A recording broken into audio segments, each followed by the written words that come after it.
Olá, queridos amigos que me acompanham nas redes sociais. Hoje será um bate-papo super agradável com uma pessoa que está unindo forças em prol de uma pauta que eu defendo com unhas e dentes, bateu na minha porta, que é o autismo. E eu estou com o capitão Paulo Chagas. Para mim é um prazer estar batendo esse papo com você e somando forças em prol dessa pauta tão importante. Eu gostaria que você se apresentasse, para quem me acompanha, para quem me segue, soubesse quem é o capitão. Bom, Renata, muito obrigado pelo convite em estar aqui. Eu sou o capitão Paulo Chagas, como você sabe, sou candidato a deputado estadual aqui pelo Rio de Janeiro e também eu sou, como você disse, eu somo forças, né, com essa sua causa. Nós sabemos que o Estado, de certa forma, é omisso, né, em várias políticas e nessa, então, chega a ser uma coisa assim fora da realidade, não ter o cuidado devido com o cidadão. E há de se lembrar que as nossas crianças, né, os nossos cidadãos, eles pagam impostos nessa cidade. Então, eles têm todo o direito de serem educados, amparados, socializados, com todo o carinho que lhes é permitido. Então, aqui eu me somo a você para que possamos juntos lutar por essa causa e mudar esse quadro que no Estado ele já se tornou quanto mais. Então, aqui hoje, né, nós começaremos a pôr um fim nesse tipo de coisa que ocorre e contamos com você, telespectador, nosso amigo também, principalmente como a nossa amiga aqui, Renata, que sofre essa falta de serviço, de amparo desse Estado omisso. Então aqui nós vamos nos juntar a você também nessa luta, tá ok? E nessa minha caminhada política, a parceria com pessoas que realmente abraçam a causa é extremamente necessária.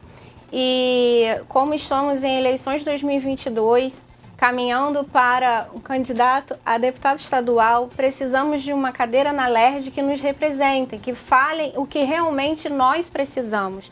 E eu, Renata Esteves, sou candidata a deputada federal e mãe atípica. Sim. Esse termo atípica é justamente a todas aquelas famílias que recebem um diagnóstico. No meu caso, essa pauta, né, esse laudo veio em novembro, agora muito recente, não fez nem um ano, que eu recebi depois de um ano de investigação, o meu filho estar dentro do transtorno do espectro autista. Então, a primeira característica que nós percebemos, eu e meu esposo, foi um atraso da linguagem. E dentro desse atraso nós buscamos primeiramente a parte do pediatra que nos acompanhava desde o nascimento do Benjamin. E veio uma fala que é muito típico e como eu converso com várias famílias, mães, as crianças que vieram de pandemia, são as crianças de pandemia, né? Então que esse atraso de fala era muito característico, que eu precisava guardar mais um pouco, justamente porque também tem uma velha fala também popular que menino fala mais tarde, né? Que tem essa dificuldade já de atraso natural da fala. Só que mãe, Paulo, sente. Né? Mãe e pai sabe quando tem algo diferente. E eu na contramão, né? Então, primeiramente, meu esposo não me apoiou no primeiro momento, achava que era uma preocupação a mais minha, para a gente aguardar mais um pouco, mas eu me levantei e fui em busca de um neurologista, porque eu não me conformei com essa fala do pediatra até então, do Benjamin. E a partir de então, quando ele completou 2 anos, nós começamos essa investigação. E a família, ela já percebe umas certas características do autismo nesses primeiros anos de vida, porque a linguagem é a primeira delas, mas também tem algumas questões comportamentais, que é super importante a gente destacar, que é o olhar no olho. Né? Então, assim, todo quando a gente tem a comunicação, desse olhar no olho, quando nós nos reportamos à pessoa, quando solicitamos, E isso também já era precário. A gente fala que a gente tinha que estar na frente para ter aquela atenção, né? Sim. E pandemia, vivendo num cenário muito em casa, sem contato com outras crianças, né? Benjamin é filho único, então tudo a gente estava nesse aguardar. Então, uma das minhas pautas que eu defendo e estou buscando esses parceiros que abraçaram também essa causa é justamente essa luta para esse diagnóstico precoce. Porque eu falo tanto a importância do diagnóstico precoce. Nós temos, principalmente neuros, pediatras e também psiquiatras infantil, que são credenciados a plano de saúde, têm o receio de dar o diagnóstico precoce justamente por serem perseguidos e descredenciados. Então, por isso que existe muito essa fala de espera mais um pouquinho, vamos investigar, vamos acompanhar. Só que nós vivemos uma sociedade que até os 5 anos já tem um estudo científico que a criança, o cérebro da criança está em super desenvolvimento. Então essa neuroplasticidade é o time para que essa criança se desenvolva. Então esperar até 5 anos para ter esse atraso, então é uma das pautas que eu defendo e eu gostaria que você falasse um pouco desse reforçar para esse olhar tanto para a criança, tanto para a família, que é uma das nossas, né? Por que nós não unimos as forças? Porque nós temos, não é só a criança que precisa, o amparo ele tem que ser familiar. Então... Renata, como você colocou, a nossa defesa, né? A gente sai assim em busca, vamos dizer assim, dessa luta, é justamente por causa da família. A gente sabe que é muito difícil, né, o cidadão comum, muitas das vezes, ele prover esse sustento para essa criança ou levar a saúde a esse filho, dada a sua condição social. De repente, ele não tem assim, um trabalho tão acessível para que ele possa dar essa assistência à sua família, ao seu filho, ou até mesmo à sua esposa. Então, fica uma coisa muito distorcida. A criança ela passa a ser relegada a segundo plano e muitas vezes se torna até um fator de desagregação familiar. Exatamente. Então, o nosso Estado, né, nós assim como representantes do Estado, nós temos que mediar essa situação. Temos que pôr a termo esse tipo de coisa, porque o nosso objetivo, o que a gente prega, é o fortalecimento da família, certo? Então, a família ela tem seus variados problemas, mas um problema, claro, de saúde, que é comum, não só o pai e a mãe, mas o tio, a tia, o avô, a avó. Então, toda essa expectativa que a gente fica em cima da criança, como do Benjamin, certo? Ele é reflexo de todas aquelas vidas assim que estão em volta. Então, o que nós estamos querendo propor? É trabalhar junto ao Estado para que a família tenha esse suporte. Para que a família ela possa levar o filho dela no SUS, no hospital, certo? Para que esse negócio de plano de saúde, o neurologista, ele não se sinta acuado ou mesmo perseguido, como foi falado. Ele possa ali exercer a sua profissão, né? A sua medicina, em apoiar, né? E em propor o tratamento para essa criança, para que esse atraso não ocorra. E sendo assim, não ocorrendo atraso, né, a nossa sorte de desenvolvimento será muito mais expressiva e num curto período maior. Então, a nossa proposta é fortalecer a família, estar junto ali desse pai, da mãe como você, que muitas das vezes não tem nem o conhecimento, ou quando terá esse conhecimento, o filho às vezes estará com 12 anos, ou quando chegar na escola, aí vai ser lá, a professora vai chamar o responsável, olha, o meu filho, João, o Paulo, ele não presta atenção. Digo de mim que eu era um maior bagunceiro. Diziam, né, que eu na escola era um problemático, mas eu, graças a Deus, hoje eu sou até professor. Para ver como é que o jogo às vezes se inverte. Então, na escola é que esses distúrbios, eles são facilmente vistos, são diagnosticados, porque as pessoas são capacitadas. Elas percebem a lida diária com variadas crianças, elas conseguem perceber ali a deficiência, elas conseguem ver o problema social da criança. Às vezes o professor não precisa nem falar nada para ele, né? Eu tenho até uma pessoa que ela diz o seguinte, ó, professor, ele sabe tudo o que está acontecendo, a percepção dele é maior. Mas realmente é por causa do convívio, daquela sinergia que se cria ali com os alunos. E quando uma criança com deficiência ela está fora disso, ele é facilmente percebido. Então, o professor, né, a gente tem que evitar isso. Desse problema chegar nas mãos dele, ele tem que ser tratado antes. Quando chegar na escola, ele já estará naquela condição de ser socializado. E aí, com o Estado, ele vai cumprir a sua função social, os pais eles estarão agregados em prol do desenvolvimento dessa criança, e aí a gente pode caminhar naturalmente como uma pessoa normal, né? Essa é a nossa ideia. E essa nomenclatura do normal, eu acho que vale a pena a gente enfatizar, porque falar de autismo realmente tem que ser normal, Paulo. Falar de pessoa com deficiência, seu direito e a inclusão em qualquer espaço de fala tem que ser tratado como normal. Então, a minha entrada para a política, o meu ingressar na política em 2020, veio no município onde eu resido, em Niterói, veio o convite primeiramente para a vereança, mas o meu crescimento nas redes sociais, só me dá espaço de fala, que eu me posiciono, eu coloco todos os meus princípios, a minha base e esse fortalecimento e faz com que realmente eu cumpra a minha missão aqui nessa terra. E uma delas foi, em 2020, esse convite para vir a prefeita do município de Niterói. E no meu plano de governo, eu já, antes mesmo de diagnóstico do Benjamin, sem ter pessoa com deficiência na minha família, eu já colocava um centro de referência para pessoa com deficiência em Niterói.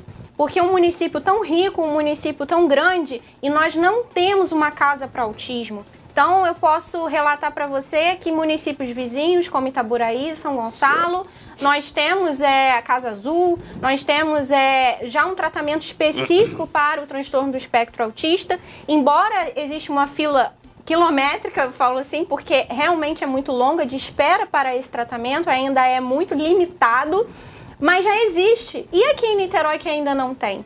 Então, em 2020, sem essa questão ter ainda de ser diagnosticada no meu lar, eu já pensava, eu já sonhava como você, como uma pessoa comum, que não tem essa vivência na prática de ter um filho, mas soma forças com quem realmente vive, porque a nossa sociedade, o meu lugar de fala, sempre quando eu tiver oportunidade é essa, que pessoas comuns, que não tenham pessoas com deficiência no seu lar, que somem força conosco. Porque só assim nós vamos viver uma sociedade mais justa, inclusiva e que possamos realmente viver, que nossas crianças possam ser tratadas em qualquer lugar, como na própria escola, com respeito, primeiramente, e realmente que as leis, né? Então nós, como candidatos, tanto do estadual como federal, nós vamos representar a parte legislativa. Então, quando nós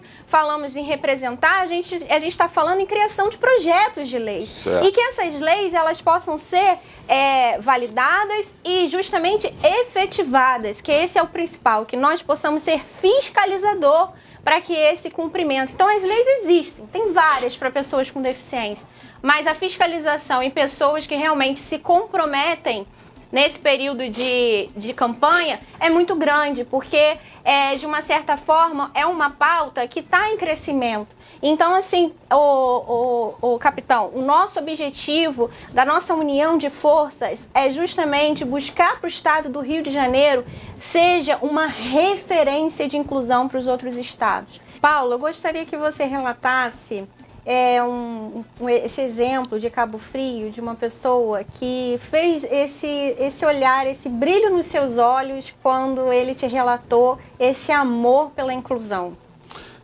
Eu tive lá em Cabo Frio, conheci um projeto que o seu Otávio, né, uma pessoa assim muito especial, um homem dedicado à família, dedicado à causa. Fui lá falar com ele de política e ele assim se tornou receoso, ele não queria mesmo entrar em nada político, dada, né, aos candidatos que já passaram em outras épocas, que fizeram um monte de promessas em apoiá-lo, e todos eles deram as costas, né? Não tiveram essa sensibilidade em lidar com o assunto. Então, quando eu estive com ele, eu fiquei encantado em ver o trabalho, em ver a forma, né, que a filha dele lida, né, com o cavalo, a montaria. E o que mais me encantou foi vê-la montar, né, que ela tem um problema motor e naquele momento, quando ela subiu ali no cavalo, ela cavalgou naturalmente como uma pessoa normal, ela interagiu conosco. Então foi assim, uma coisa espetacular, né? Mesmo com a deficiência que ela tem em se expressar para nós, porque ele ali a entende naturalmente pelo dia a dia e tal, mas eu fiquei encantado, né? Fiquei apaixonado ali pelo projeto dele, pela causa dele, pela pessoa também, né? A sua dedicação, o carinho que ele tem por esse tipo de trabalho. Então me fez realmente pensar, até porque eu já conhecia outros trabalhos, conheci um em Manaus, teve um de Queimados também que me procurou. Então a gente vê que é algo assim enraizado. É uma realidade para ontem. Que tem que ser, e as pessoas, elas no seu desespero, podemos dizer assim, em ter um apoio, em ter um cuidado de saúde, ou até mesmo simplesmente uma acalanta onde se segurar. Olha, eu preciso de um determinado suporte para eu manter o tratamento do meu filho, e a gente vê que o nosso estado, infelizmente, ele não propõe nada disso. E nós podemos até pensar um pouquinho mais ao fundo. Uma coisa que eu tenho observado. Você tem ideia aqui, vamos pegar assim a cidade aqui de Niterói. Quantas crianças são autistas aqui? Você tem ideia? Não temos censo. Teve essa pauta, inclusive, recente esse ano, na Câmara dos Vereadores, para justamente buscar esse censo para a pessoa com deficiência em Niterói, e foi vetado pelo atual prefeito. E se a gente for um pouco mais, se a gente falar em nível estado, também não temos esse censo. De quantas crianças em relação ao nascimento, para essa estatística, para que realmente elas são enquadradas dentro de algum tipo de deficiência.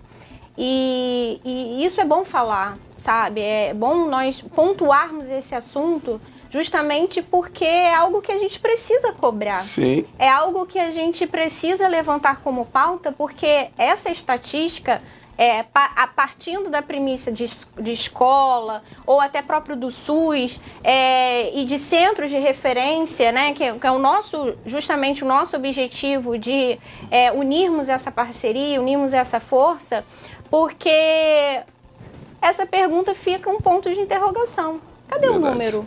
Quantos tem em Niterói? Quantos tem nos nossos 92 municípios do nosso estado do Rio de Janeiro? Então, essa aí é a pertinência da nossa pergunta. Eu quero dizer a você o seguinte: com certeza as pessoas que são responsáveis por fazer essa gestão dos nossos autistas, elas não estão preocupadas.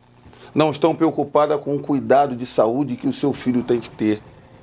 Entendeu? Eles não tratam isso como um problema social, como uma causa. Eles simplesmente, é muito fácil te encaminhar ali para o SUS, te encaminhar para a professora na escola, e o pai que se vire com o seu problema, porque eles estão preocupados em apresentar coisas, trabalhos que vão aparecer no futuro para que possam se promover. Não é o nosso caso. Sim. Nós aqui estamos pautados em resolver, em cuidar de famílias, de pessoas, em trazer essas crianças para uma sociedade perversa, né? Que a ponto de relegá-las, através desses gestores, a um acaso. Então, a nossa ideia, a nossa política é trazer realmente à luz a solução para que os nossos autistas tenham uma vida normal. Essa é a nossa ideia. E, Paulo, te ouvir falar me enche de esperança de termos pessoas que, independente da nomenclatura, quando a gente fala em atípico, das famílias que vivem o autismo ou vivem a deficiência, entendem que existem palavras, né? Então, no nosso diálogo, nós falamos em uma fala como problema e muitos se reportam como um capacitismo. O que é o capacitismo? É o preconceito para a pessoa com deficiência. Sim. Da mesma forma que temos o racismo, da mesma forma que temos outros tipos de preconceito, né, seja ideológico, seja de religião, nós também temos para a pessoa com deficiência e o nome é o capacitismo. Só que quando você se coloca nesse lugar de fala, sem ser um pai atípico ou sem ser um familiar que vence isso na prática,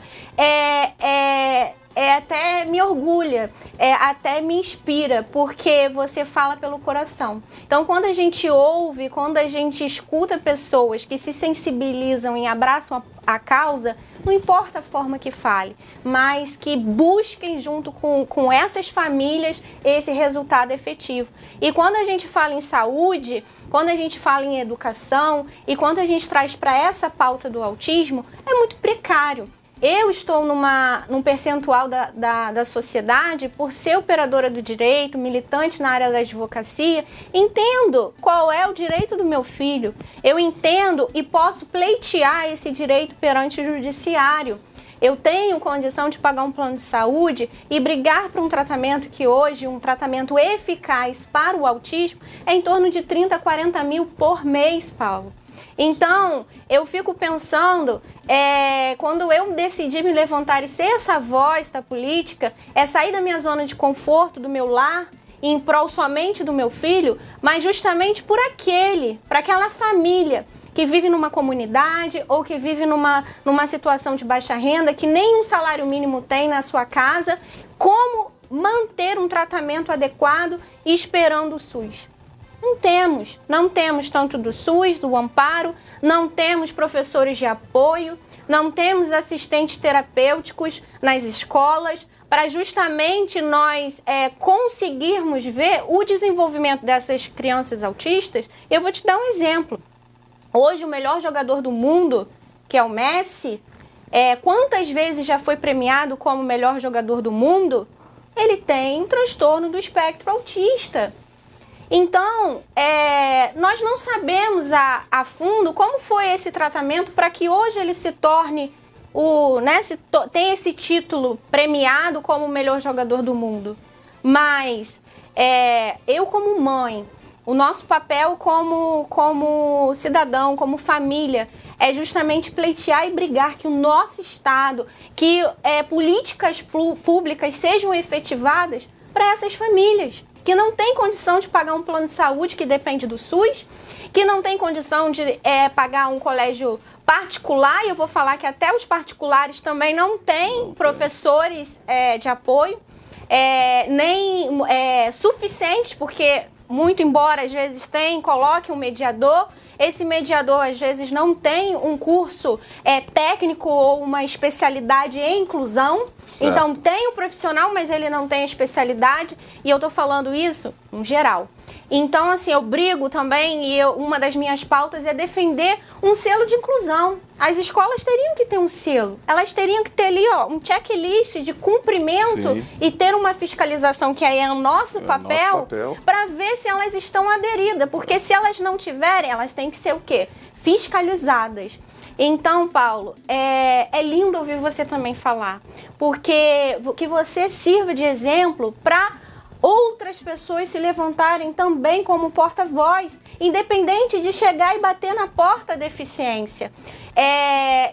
São essas pessoas que eu busco a fala, são para essas pessoas que eu falo. Realmente precisamos unir um exército, precisamos unir pessoas que abracem a nossa causa, que o autismo chegue de uma forma que esse passado, que pessoas com diagnóstico autista eram tratados como malucos, eram tratados em manicômios, em psiquiátricos, ou aquela criança que ficava só num cantinho. Não. temos pequenos gênios na nossa sociedade. Então, esse exemplo que eu te dei desse jogador de futebol, que seja uma inspiração para muitas famílias.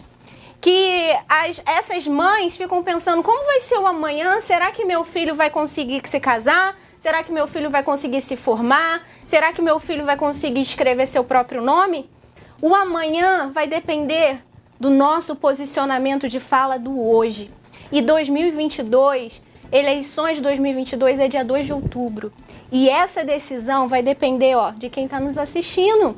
Essa decisão para que se levante pessoas que abracem, que falem a causa, vai depender de quem realmente propagar o nome de Paulo Chagas para deputado estadual e propagar o nome de Renata Esteves para deputada federal, porque nós vamos defender o autismo, nós vamos defender políticas públicas para que pessoas com deficiência tenham essa oportunidade e essa porta-voz de pessoas que falem para eles e falem para suas famílias. Então é isso, Paulo, que eu gostaria que você falasse, que você dissesse para quem está nos assistindo, que esse vídeo chegue nessas casas e realmente consigam ver em nós essas verdadeiras pessoas que se levantaram para essa causa.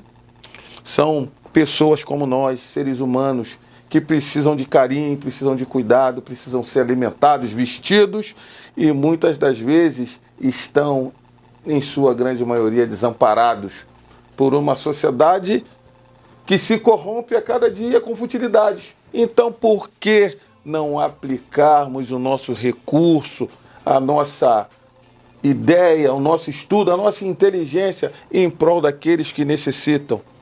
Certo? Eu acho que eu, como ser humano, para mim, é até uma questão nobre. Eu me portar dessa forma e diante de Deus, né? Eu me sinto até humano. Posso te dizer assim. E eu posso também te dizer que depois que eu estou surfando nesse universo, mergulhei profundamente na causa autista, eu me sinto cada dia que passa uma pessoa melhor. Porque eu tenho aprendido com meu filho todas as manhãs uma sensibilidade, uma genuidade que ele tem e realmente a esperança de um futuro melhor. Porque se nós elevarmos a essência dessas crianças autistas para que essa propagação seja efetivada em nossa sociedade, nós podemos dizer que há sim esperança para o nosso Brasil, há sim esperança para o nosso estado do Rio de Janeiro, porque as pessoas precisam conhecer autistas. As pessoas precisam conviver com autistas. As pessoas precisam trabalhar com pessoas autistas. E esse é meu compromisso.